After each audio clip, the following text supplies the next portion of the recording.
रविवार की अगर प्रदोष पड़ जाए, कौन से दिन? रविवार की प्रदोष के दिन ये प्रयोग अवश्य कर देखिएगा। ज़्यादा बार नहीं करना है, केवल एक ही बार करना, बाबा स्वयं कृपा करेगा। अगर आपको लगे कि मैंने व्यापार बदल लिया, एक बार बदला, कई लोग ऐसे भी होते हैं जो पैसा इकट्ठा करते हैं, धन एकत्रित करते हैं, और कोई व्यापार ऐसा कर लेते हैं जिस व्यापार में धन चले जाता है तो वो धन वापस नहीं आता महाराज, वो व्यापार का धन वापस नहीं आ पाता। तो बड़े दुखी होता है कि भाई मेरा गया हुआ पैसा नहीं आ रहा, मैं बड़ा कष्ट में हूं, मेरा खुद का ही आ जाए ना तो मैं निहाल हो जाऊं, मेरा अपना ही नहीं आ रहा जो गया हुआ है, तो मैं क्या वर्णन करूं, उसको क्या कहूं। व्यापार बदल कर देख लिए, धन भी हमारा कहीं डूब गया, आ नहीं रहा है, तो प्रयास करना। 3 स्थान पर चढ़ाई गई बेलपत्र हमें सुख का अनुभव करा देती, बहुत ध्यान लगाइए। पहला, अशोक सुंदरी की जगह। अब ये बेलपत्र जब भी आप चढ़ाएंगे तो रविवार की अगर प्रदोष पड़ जाए, कौन से दिन? रविवार की प्रदोष के दिन ये प्रयोग अवश्य कर देखिएगा। ज़्यादा बार नहीं करना है, केवल एक ही बार करना, बाबा स्वयं कृपा करेगा। अपने मंदिर में, अर्थात अपने घर के पास कोई मंदिर हो, शिवालय हो, देवालय हो, जहाँ शंकर भगवान विराजमान हो, शिवलिंग हो, ऐसी जगह पर अवश्य करें। हमें कहीं दूर जाकर ये प्रयोग नहीं करना है, अपने शिवालय, अपने जो घर के आसपास में शिवालय हो वो। एक बेलपत्र अशोक सुंदरी वाली जगह। अब उसको अशोक सुंदरी की जगह पर भी चढ़ाने का तरीका क्या है? जब हम बेलपत्र चढ़ाएंगे तो उस बेलपत्र को चढ़ाते समय आपकी जो बेलपत्र की डंडी है, वो बेलपत्र, रविवार प्रदोष के दिन का ये उपाय है महाराज। ये बेलपत्र की जो डंडी है, इस डंडी का भाग शिवलिंग की ओर होना चाहिए। ये जो डंडी है, इसका भाग अशोक सुंदरी पर जब चढ़ाएंगे तो शिवलिंग की ओर इसका भाग होगा महाराज। दूसरी, बेलपत्र को जब हम समर्पित करेंगे, जया, विषहरा, शामरीवारी, दौतली, देव, मान लो जलाधारी ऊपर नहीं है शंकर जी के, तो उसका स्मरण कर कर 5 कन्याओं का नाम लेकर जया, विषहरा, शामलीवारी, दौतली, देव, इनका स्मरण कर कर शंकर भगवान के शिवलिंग पर बेलपत्र रखेंगे। बेलपत्र कहाँ रखना है? आप अगर यहां बैठे हो तो आपके विपरीत में डंडी का मुख होना चाहिए। ये बेलपत्र की जो डंडी है, इसका मुख आपके विपरीत में हो। आप यहां बैठे हो तो डंडी उधर होगी, आप इधर बैठे हो तो डंडी का मुख इधर होगा, आप उधर बैठे हो तो डंडी का मुख इधर होगा। आपके ठीक विपरीत की ओर डंडी का मुख हो। ये 2 जगह बेलपत्र समर्पित करने के बाद तृतीय बेलपत्र शिवलिंग की जो जलाधारी है, जहां पर भगवान शंकर का शिवलिंग रखा है, वहां स्पर्श कराकर, केवल छुआना है, स्पर्श कराकर बेलपत्री के पेड़ के नीचे ही कोई कंकर हो, कोई शंकर हो, या कोई मिट्टी का ढेला हो, नी हो, तो वहीं मिट्टी को थोड़ी सी ऊंची कर कर एक बेलपत्र बैठकर इस बेलपत्री की डंडी जड़ की ओर, मतलब जो वृक्ष होता है उस ओर इस डंडी का मुख होना चाहिए। ये 3 रविवार के प्रदोष के दिन शंकर भगवान पर चढ़ाई गई बेलपत्र से हमारा गया हुआ धन भी पुनः आने का रहता है, और हमारा जो व्यापार बार बार बंद हो रहा है, शिव की कृपा से एक बार चालू तो चालू हो ही जाता है। दुनिया में जाकर बोलिया है, जगह जगह जाकर प्रार्थना कर ली, निवेदन कर लिया, तो भी तुम्हारा अगर कोई काम ना बने, तब एक काम जरूर करना, एक बेलपत्र, एक शमी पत्र, एक कनेर का फूल देवाधिदेव महादेव को प्रत्येक प्रदोष के दिन शिवजी को जल चढ़ाकर समर्पित करना प्रारंभ कर दो। 2 या 3 प्रदोष निकलेगी, मेरा देवाधिदेव महादेव तुम्हारी झोली खुश। देखिए, अगर प्रदोष का व्रत नहीं कर सकते, प्रदोष के दिन आप व्रत नहीं कर सकते, मान लो आपसे भूखा नहीं रहा जाए, प्रदोष का व्रत नहीं कर सकते, प्रदोष के दिन आप भूखे नहीं रह सकते, मंदिर भी नहीं जा सकते, दिया भी नहीं लगा सकते। तो शिव महापुराण की कथा कहती है कि प्रदोष के दिन, प्रदोष काल में अपने ही दरवाजे के पास में देवाधिदेव महादेव का स्मरण कर लक्ष्मी की वृद्धि के लिए, कार्य सिद्धि के लिए, संपदा को प्राप्त करने के लिए आप अपने ही दरवाजे के पास में एक दीप लगा सकते हो। कौन से दिन? प्रदोष के। एक बात और अच्छे से समझ लीजिए, जो बच्चे चिड़चिड़े होते हैं, चाहे घर में बेटे हों, बहुएं हों, सास हो, ससुर हो, परिवार में छोटे छोटे बच्चे हों, चिड़चिड़ प्रवृत्ति करते हों या चिड़चिड़ा स्वभाव हो, जरा जरा सी बात में क्रोध आ जाता हो, बोलने का भान नहीं रह पाता हो, शब्दों के बाण चलते हों, तो महाराज प्रदोष के दिन, प्रदोष काल में बेलपत्री के पेड़ के नीचे एक जो पत्ता आपके पास में हो, पान का मिल जाए तो पान का, पीपल का मिल जाए तो पीपल का, बेलपत्र का मिल जाए तो बेलपत्र का, उस पत्ते पर मात्र थोड़ा सा शहद और 7 दाने चावल के रखकर घी का दिया लगा दो महाराज, और थोड़ा सा जल हाथ की अंजलि में लेकर भगवान देवाधिदेव महादेव का स्मरण कर कर कि इस बेलपत्री के वृक्ष के नीचे माता लक्ष्मी, पार्वती, सरस्वती विराजमान है। इसी बेलपत्री के पेड़ के नीचे मेरे देवाधिदेव महादेव का 12 ज्योतिर्लिंग का स्वरूप प्रकट है। उनका स्मरण कर कर जल चढ़ा दीजिए और उसका स्मरण कर लो जो चिड़चिड़ प्रवृत्ति करता हो, क्रोध करता हो, जिसको बोलने का भान नहीं होता हो, सम्मान नहीं देता हो, अपशब्द कहते हो, उनका स्मरण कर कर आप छोड़ेंगे। एकदम एक प्रदोष करेंगे, दूसरे प्रदोष तक तो आपको कोई दिक्कत ही नहीं होगी। 2-3 प्रदोष कर कर देखिए, बाबा कृपा करें। बच्चों को पढ़ने का कह रहे हो, पढ़ने बैठो, पढ़ने बैठो, पढ़ने बैठो, पढ़ने बैठो, तो एक आध प्रयास बच्चों के लिए भी कर लिया करो कि भाई ठीक है, बच्चे लोग विद्या में प्रबल होंगे।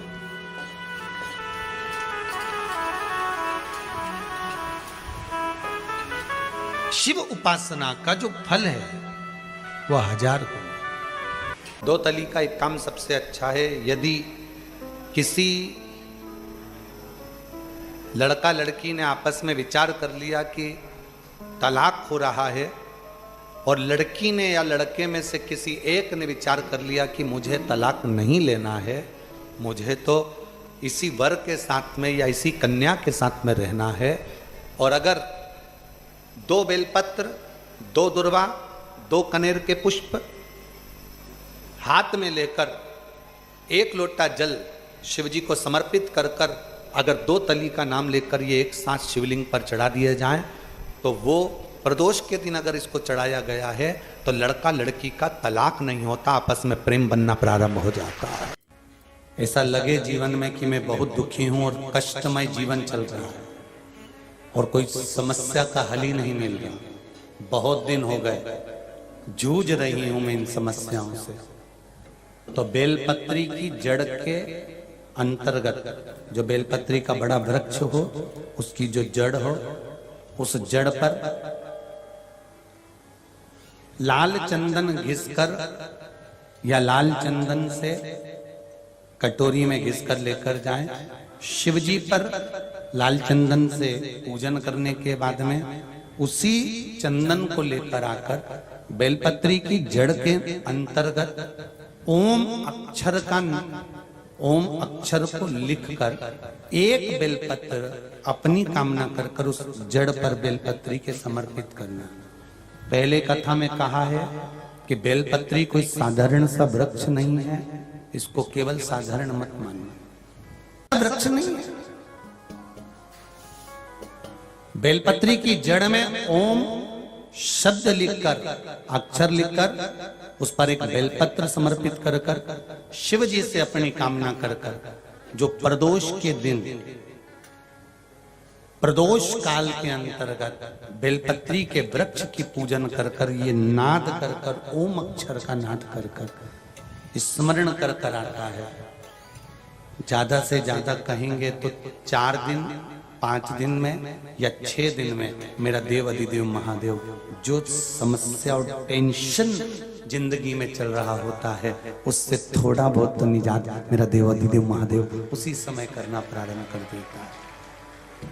शिव कृपा होने लगती। पर चंदन लगा होना चाहिए शिवलिंग पर। पहले शिवलिंग पे चंदन लगाना है, उसके बाद लेकर जाना। कौन से दिन? जम के बोलो जरा। प्रदोष समय, प्रदोष काल। लग रहा है कि जूझ रहे हैं हमारे जीवन में, बहुत बहुत टेंशन, बहुत समस्या।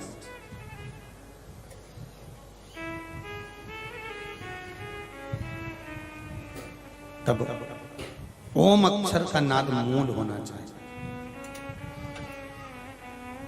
आप में से कितने लोग शिव मंदिर जाते हैं? सभी लोग जाते हैं ना। तो शंकर जी के मंदिर जाते हैं तो आप जब वापिस लौट कर आते हैं तो नंदी के कान में,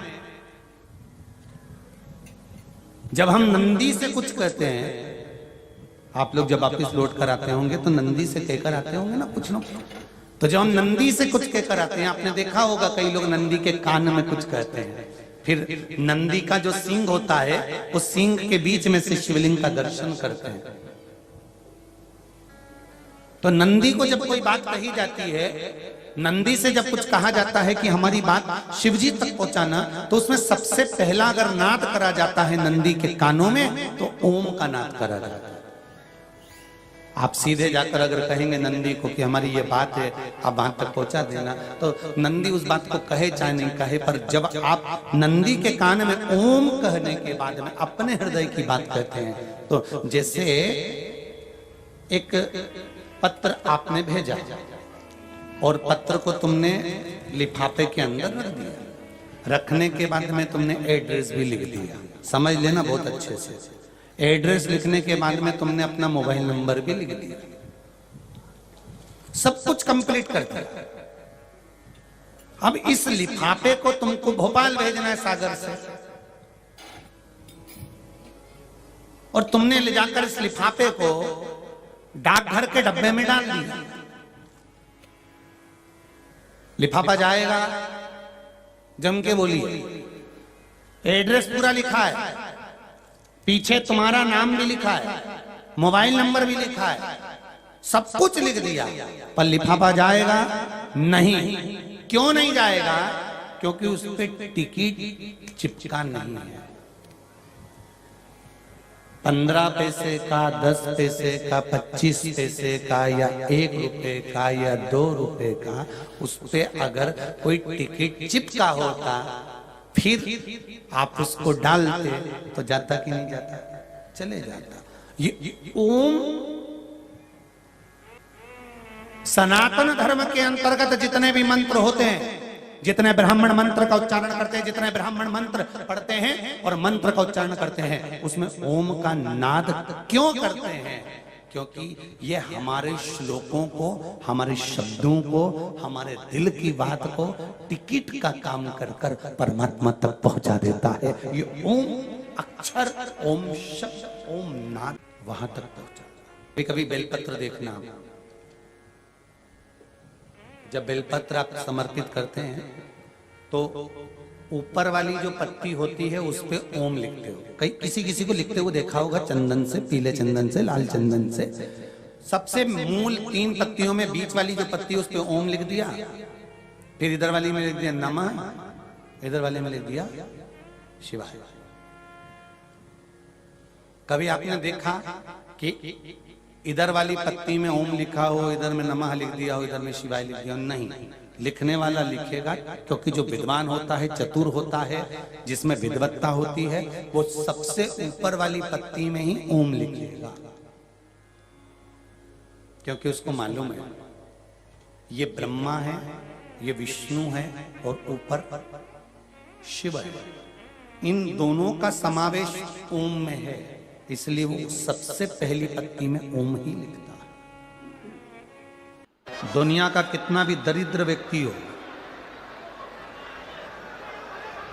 चाहे दुनिया का कोई व्यक्ति ऐसा हो जिसका कभी व्यापार चलता ही नहीं हो, उसने 50 बार बदल के देख लिया, फैक्ट्री चली नहीं रही, जिस काम को करने के लिए जाते हैं वो काम टल जाता है, आज की जगह कल, कल की जगह परसों, परसों की जगह नरसों, काम होता ही नहीं। बेटा बेटी का संबंध करने जा रहे हैं पर हो ही नहीं रहा।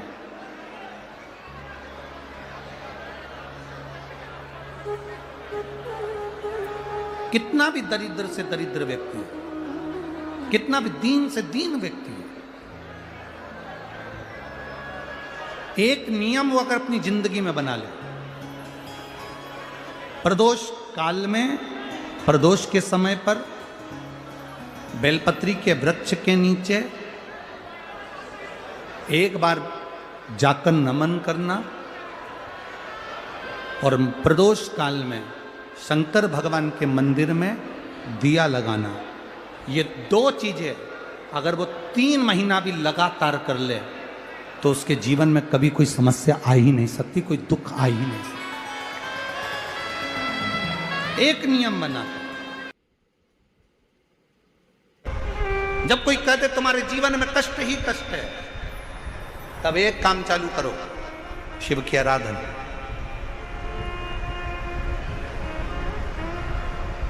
तब एक काम चालू करो, भगवान शंकर की आराधना।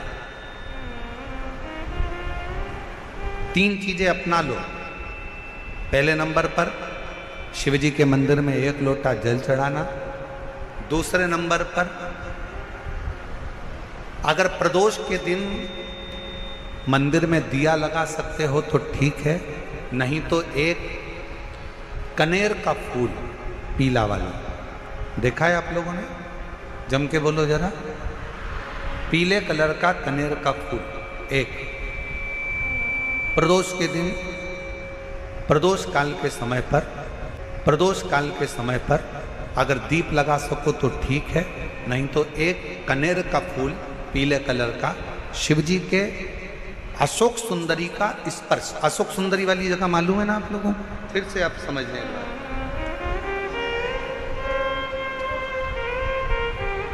ये शिवलिंग, जलाधारी, ये चरण, राइट में गणेश जी, लेफ्ट में कार्तिकेय जी, मध्य भाग में जो एक मोटी सी लाइन होती है वो अशोक सुंदरी का स्थान होता है। जहां पर शिवलिंग रखा हुआ है ये पार्वती जी का हस्त कमल। शिवलिंग, शिवलिंग के ऊपर जो कलश में से एक एक बूंद पानी गिरता है वो शंकर जी की 5 लड़कियां, जया, विषहरा, श्यामली बारी, दौतली, देव। शिव जी के 6ठे नंबर की लड़की अशोक सुंदरी मध्य भाग में। जब एक कनेर का फूल प्रदोष के दिन, प्रदोष काल में अशोक सुंदरी वाली जगह पर स्पर्श कराकर शिव जी को समर्पित करना। 3 क्रम है, अगर बन सके तो करो। पहला 1 लोटा जल चढ़ाना। दूसरे नंबर पर अगर बहुत ज़्यादा तकलीफ की जिंदगी चल रही हो, बहुत कष्टमय जीवन चल रहा हो और सब ने कह दिया कि तुम्हारी किस्मत में तो धक्के ही लिखे हैं, केवल आप धक्के ही खाओगे, तो 1 कनेर का पुष्प प्रदोष के दिन, प्रदोष काल में अशोक सुंदरी का स्पर्श कराकर शिवलिंग पर चढ़ाओ।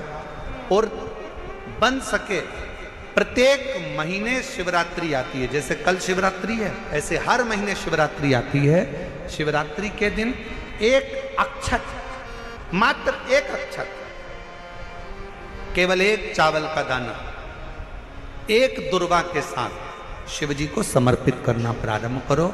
जिंदगी की कैसी भी तकलीफ होगी, मेरा शंकर भगवान उस तकलीफ को मिटाएगा। काटो शिव की आराधना और दिल से बाबा को पुकारते रहो। श्री शिवाय नमस्तु,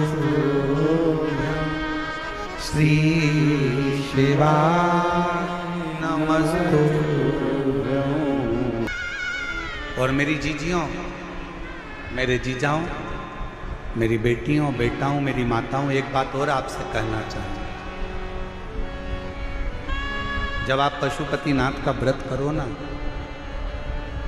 पशुपति व्रत को अगर आप धारण करो, या सोमवार का व्रत करो, या शिवरात्रि का व्रत करो, या प्रदोष का व्रत करो, या आप शंकर जी के मंदिर में जाकर कोई उपास, कोई व्रत, कोई पूजन कर रहे हो ना, तो एक निवेदन और आज इस व्यासपीठ से करें आप लोगों के लिए।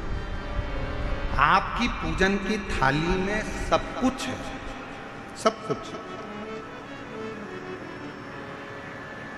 और जो आपके पास में बैठकर पूजन कर रही है, उसकी थाली में अगर कोई कमी रह गई है ना, तो शिव महापुराण ये भी कहती है कि शंकर के सामने बैठकर किसी की पूजन की थाली में भी कमी मत देखो। बन सके अपनी पूजन की थाली में से थोड़ा सा सामान उसकी थाली में रख दो। प्रयास करना कि वो कमी ना देखी जाए। अगर हम भगवान की साक्षी में भी अगर कमी देखेंगे तो हमारे जीवन में कमियां बढ़ती चली जाए। हम क्यों कमी? हे गुरुजी, हमारी टेम्परेरी नौकरी है, बहुत कष्ट में हम, क्या करें हम? कहीं मत जाओ, तुम्हारे नजदीक में जो शंकर का मंदिर है उस मंदिर में जाकर झाड़ू लगाना प्रारंभ कर दो। तुम्हारे शिव जी के मंदिर में कहीं पोछा लगाना प्रारंभ कर दो। तुम्हारे शंकर के मंदिर में थोड़ा सा चंदन घिसना प्रारंभ कर दो। नौकरी पर जाओ, ड्यूटी पर जाओ, बच्चों को संभालो, परिवार को संभालो, उसमें से थोड़ा सा समय शंकर जी को देना प्रारंभ करो। थोड़ा सा समय निकालना शिव जी के लिए, थोड़ा सा समय। ए गुरुजी, अभी मेरी तनख्वाह तो मात्र 8,000 रुपए मिलती है, प्राइवेट जॉब कर रहा हूं, परिवार बड़ा है, गुरुदेव दिल्ली जैसे शहर में रह रहा हूं, बहुत दुख का जीवन चल रहा है, क्या करूं? किसी को हाथ नहीं दिखाना, किसी को पत्रिका नहीं दिखाना, किसी को भाग्य नहीं दिखाना। अब जो कुछ दिखाना अपने शंकर को दिखाना, उसके मंदिर में सेवा करना प्रारंभ करो। और मेरे बाबा तेरी सबसे बढ़िया। आए जब कष्ट, बहुत कष्ट का जीवन चल रहा हो, बहुत कष्ट की जिंदगी चल रही हो, ध्यान लगाना, अगर कष्ट का जीवन चल रहा हो, तकलीफ की जिंदगी चल रही हो, 5-7 सोमवार, या तो 5 सोमवार या 7 सोमवार, हाथ में दुर्वा,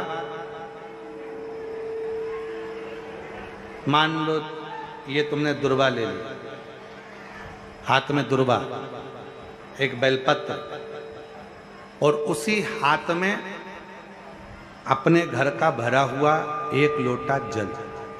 पहले रखना है दुर्वा, फिर रखना है बेलपत्र, उसके बाद में हाथ में 1 लोटा जल, और दोनों हाथों का स्पर्श करते हुए जो अपना पूजन का कक्ष होता है घर के अंदर का, उस पूजन कक्ष की साक्षी में खड़े होकर अपने कुल देवता, पितृ देवता और अन्य देवताओं का स्मरण करते हुए, बाबा बहुत दुखी हूँ, बहुत तकलीफ में हूँ, बहुत कष्ट में हूँ, मेरा परिवार आज दुख में, तकलीफ में है, मेरा परिवार आज कष्ट में है, दुख में है, कष्ट में है। बाबा को अपने मन का भाव कहते हुए, हृदय से प्रार्थना करते हुए अपने घर के मंदिर से निकलकर फिर उस जल को लेकर शिवालय तक जाओ और दक्षिण की ओर खड़े होकर उत्तर की ओर मुख कर जल समर्पित करो। बेलपत्र और दुर्वा दोनों को अशोक सुंदरी वाली जगह पर चढ़ा दीजिए। अशोक सुंदरी की जगह तो सबको मालूम है ना। अशोक सुंदरी वाली जगह पर उस बेलपत्र और दुर्वा को समर्पित कर दो। चढ़ा हुआ थोड़ा सा जल लेकर आओ, घर के दरवाजे पर उसका छींटा दे दो, लेपन कर दो, और बाबा से 5 सोमवार नियम से आप दुर्वा, बेलपत्र और जल का प्रयोग अगर करोगे, 5 सोमवार पूर्ण होंगे। जो तुम्हारा दुख है वो समाप्त जरूर होगा। शिव करुणा जरूर, शिव कृपा जरूर। बस इसमें 3 चीजों का स्मरण रखिएगा। 3 चीजों शिव पुराण कर रही है, इसमें 3 चीजों का स्मरण करिए। पहले नंबर पर दुर्वा, दूसरे नंबर पर बेलपत्र और तीसरे नंबर पर जब जल चढ़ाकर वापिस आओ तो अपने घर में प्रवेश के पहले देहली पर चौखट पर भगवान शंकर के अपने घर के द्वार पर शिव का नाम लेकर जल का सिंचन। 3 शिवजी की करुणा का गुणगान करने के लिए 3, जब आप तकलीफ में होते हो तो 3, शंकर को जल चढ़ाने वाला 1 लोटा जल चढ़ाने वाले के पास 3 को भगवान शिव अवश्य भेजते हैं। दुख को समाप्त करने से पहले 3 को मेरा शंकर आपके दरवाजे पर जरूर भेजता है। पहले नंबर पर मां आद्य शक्ति दुर्गा को आपकी पड़ोसन के रूप में, आपके रिश्तेदार के रूप में, आपके कुटुंबी के रूप में, आपके संबंधियों के रूप में, किसी ना किसी के रूप में आपके पास भेजकर बोलेंगे, क्यों घबराती हो, क्यों चिंता करती हो, क्यों टेंशन लेती हो। मैंने सुना है कथा में बाबा ने ये बताया था, एक काम कर, एक बेलपत्र, एक दुर्वा लेकर जा, बताएगी, आएगी, बैठेगी, सुंदर, उस दिन उसका चेहरा देखोगे आप तो आपको लगेगा ये मेरी पड़ोसन नहीं हो सकती। उसका चेहरा देखोगे तो आपको लगेगा ये मेरी देवरानी नहीं, ये मेरी जेठानी नहीं, ये मेरी ननंद नहीं, ये मेरा रिश्तेदार नहीं। आज इसका चेहरा कुछ और बोल रहा होगा।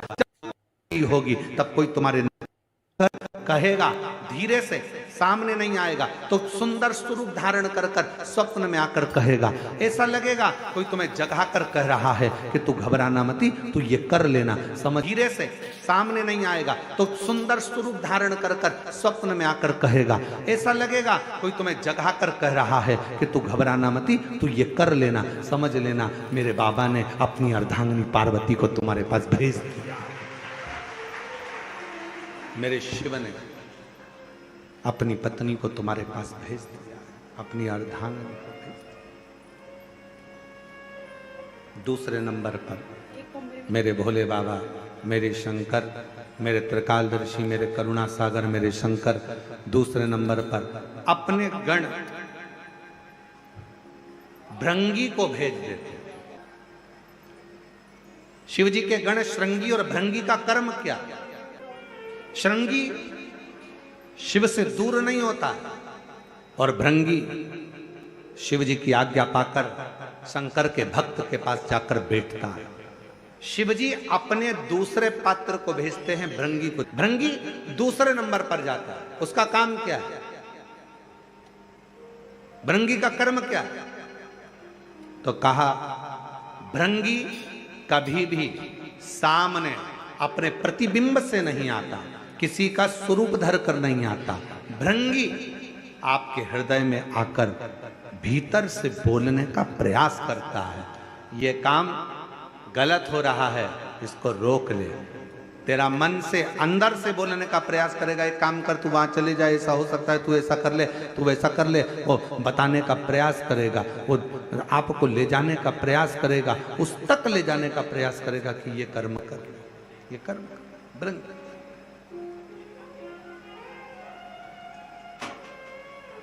दूसरे नंबर पर भृंगी आपके मन की वाणी को शिव तक पहुंचाने का प्रयास करेगा। और तीसरे नंबर पर भगवान शंकर अपने भक्त का दुख हरने से पहले तीसरे नंबर पर भेज देते हैं अपने नंदीश्वर को, अपने नंदी गण को मेरे शिव भेजते हैं। नंदी का काम क्या है?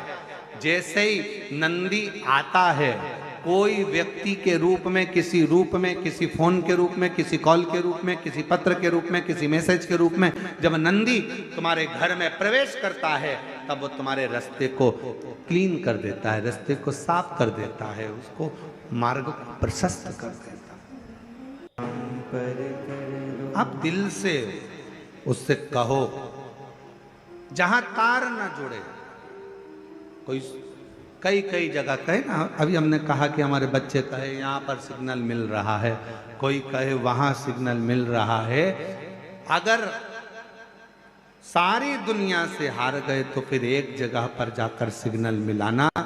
एक बार शिव महापुराण की कथा में पहुंचकर बाबा देवादिदेव महादेव से अपने मन की बात कहकर कभी योग बन जाए तो उस कथा में आसन बिछाकर जमीन पर अपना आसन डालकर ये नहीं सोचना कि मैं वीआईपी कितनी हूं, मुझे कहां बैठना चाहिए, कहां रहना चाहिए। एक बार उस पवित्र प्रांगण में जहां बाबा की कथा हो रही हो, जहां बाबा कुबेर भंडारी का आनंदमय कथा का तत्व ग्रहण करने को मिल जाए, वहीं पर रात्रि विश्राम कर कर बाबा से अपने दिल की बात कहकर अपने मन की बात जरूर कहना। ये निश्चित है मेरे बाबा से तुम्हारा सिग्नल जरूर मिलेगा और शिव आपकी बात को स्वीकार जरूर करेगा, शिव सुनेगा। 5 चीजें शंकर भगवान को चढ़ती है, जल, दूध, दही, शहद, घी, शक्कर, पंचामृत की वस्तु। 5 हमारे जीवन को सार्थक करने वाले। दूध भक्ति का प्रतिबिंब है।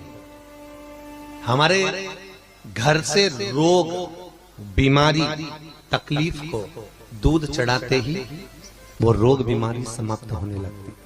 दही, हमारे परिवार अगर टूट रहा है, हमारा परिवार अगर टूटने की कतार पर है, 2 बेटे 3 बेटे वो भी आपस में झगड़ रहे हैं, माता पिता आपस में झगड़ रहे हैं, बेटे बहुएं आपस में झगड़ रहे हैं, तो दही शिव को जो चढ़ाया जाता है ये परिवार को जोड़ने का काम करता है। शहद, ये व्यक्ति के जीवन को, समृद्धि को बढ़ाने का प्रयास करता है। घृत, घी, हमारे घर में किसी की चिड़चिड़ वृत्ति हो तो उसको समाप्त करने का कार्य करता है। शक्कर, मिष्ठान, ये हमारे शंकर को इसलिए चढ़ाया जाता है कि हे भोलेनाथ, हमारी जिंदगी में ना जाने कितनी रुकावटें आई, पर मिष्ठान की तरह वो जीवन हमारा सार्थक होता चले जाए। 5 चीजें शिव को समर्पित होती। पंचामृत, पंचामृत और चरणामृत दोनों को लेने का तरीका भी अलग अलग है। आप लोग लेते हैं, कभी मंदिर जाते हैं, पंचामृत चरणामृत, सत्यनारायण की कथा करवाओ, देवी जी के मंदिर में चौकी करवाओ, कुछ भी पूजन पाठ होती है तो चरणामृत और पंचामृत दोनों मिलता है। आप लोग लेते होंगे। जब पंचामृत दिया जाता है तो लेने वाले को भी सोचना चाहिए कि किस तरह से लेना है। जब पंचामृत दूध, दही, शहद, घी, शक्कर जो मिला हुआ रहता है, उसको जब हम लेते हैं तो उसको लेने के बाद में अपने हाथ को हम हृदय से लगाते हैं। किस चीज को लेने के बाद?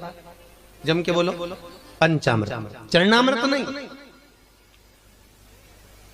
पंचामृत लेने के बाद हाथ को हम हृदय से लगाते हैं। और चरणामृत अर्थात किसी मंदिर में गए, तुलसी जी पड़ी हुई है जल के अंदर और वो पंचपात्र में जल जो रखा हुआ है वो चरणामृत है। उस चरणामृत को जब हम लेते हैं तो उस जल को लेने के बाद में हम अपने हाथ को हृदय से नहीं लगाकर अपने मस्तक से लगाते हैं। उसका कारण क्या है? उसका केवल एक कारण है कि पंचामृत लेने के बाद हमने जो हाथ को हृदय से लगाया, उसका कारण केवल इतना सा है कि भगवान के स्नान की झांकी का दर्शन हमारे हृदय में बैठ जाए। और चरणामृत लेने के बाद जो हमने हाथ को सिर पर लगाया, उसका कारण केवल इतना सा है कि भगवान के चरणारविंद का जल जब हमारे मस्तक पर चढ़ेगा तो हम जैसे पापियों का भी उद्धार अपने आप हो जाएगा। दोनों को लेने का तरीका।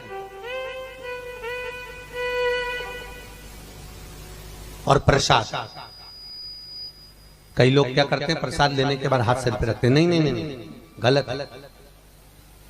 बहुत ध्यान देना साहब, बहुत सी चीजें हम अपनी जिंदगी में बहुत गलत करते हैं और फिर भगवान से ये विचार करते हैं कि भगवान हमारा कल्याण क्यों नहीं कर रहा, क्योंकि हम गलत कर रहे हैं, हम गलत धारण कर रहे हैं। वो एक व्रत होता है ना, माताएं करती है संतोषी माता का, उसमें क्या नहीं खाते हैं? जम के बोलो, खटाई नहीं खाते। अच्छा ईमानदारी से बोलो, तुम 16 सोमवार शुक्रवार करे तुमने संतोषी माता के, तुमने 10 शुक्रवार करे संतोषी माता के, और संतोषी माता ने तुम्हारी नहीं सुनी तो तुम जगत में क्या होगी? बताओ, माता जी के हमने तो व्रत करे और माता जी ने हमारी नहीं सुनी। पर तुमने व्रत करे तो करे कैसे? तुमने धारण तो करा कि शुक्रवार को खट्टा नहीं खाना है, पर संतोषी माता के व्रत को तुमने अच्छे से धारण नहीं करा। तुमने उसमें पढ़ा कि खट्टा मत खाओ, पर संतोषी माता के व्रत को अगर अच्छे से धारण करोगी गणेश जी की बेटी है संतोषी,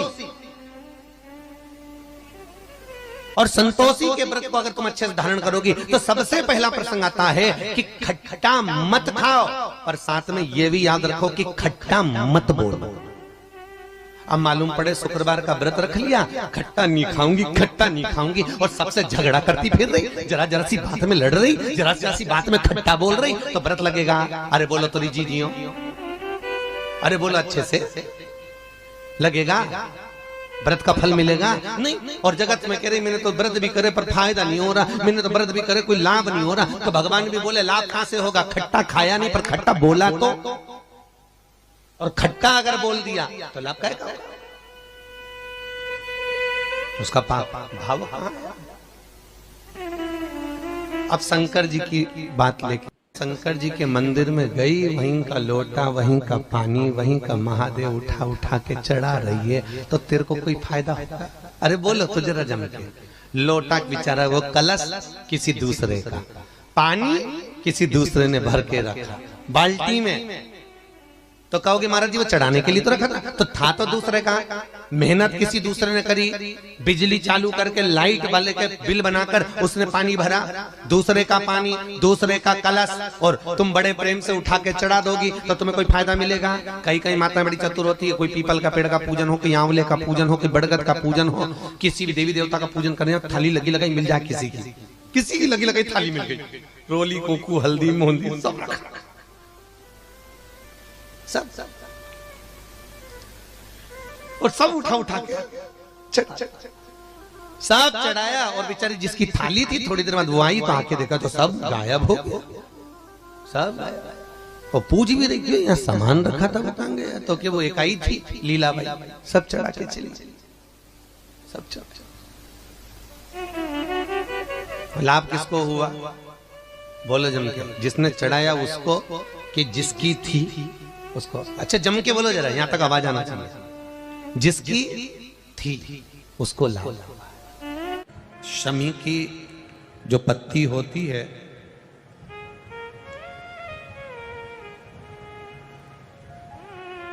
शमी की जो पत्ती होती है, एक पत्ती में जितनी पत्तियां लगी होती हैं और एक पत्ती के अंदर, जरा ध्यान देंगे, जैसे इस पत्ती में ढेर सारी पत्तियां लगी हुई है, उस पत्ती में से भी एक पत्ती तोड़ोगे और एक पत्ती तोड़ने पर उस पत्ती को भी अगर गिनोगे तो उसमें बहुत सारी पत्तियां होती हैं। आज प्रयास करना, अगर कहीं आपको शमी की पत्ती मिले तो जैसे ये पत्ती, इस पत्ती को तोड़ा गया, इस पत्ती में से एक पत्ती निकाली गई और एक पत्ती निकालकर आप धीरे से रखना, और उसमें भी बारीक बारीक बारीक बारीक बारीक बारीक बहुत सारी पत्तियां नजर आती हैं। शिव महापुराण की कथा कहती है, जो सोमवार की अष्टमी हो या प्रदोष का व्रत हो या 12 महीने की शिवरात्रि हो या किसी भी दिन प्रदोष काल के अंतर्गत शंकर भगवान को एक शमी का पत्ता कोई भूलवश भी समर्पित कर देता है, तो जितनी एक पत्ती में पत्तियां होती है और उस पत्ती के अंदर भी एक पत्ती को तोड़ने के बाद जितनी पत्तियां होती है, उतने जन्म मृत्यु लोक में मनुष्य के नहीं होते। 84 लाख योनियों में से वो योनियां कट जाती हैं और देव योनि प्राप्त हो जाती। एक शमी पत्र की इतनी महत्वता है, एक शमी पत्र।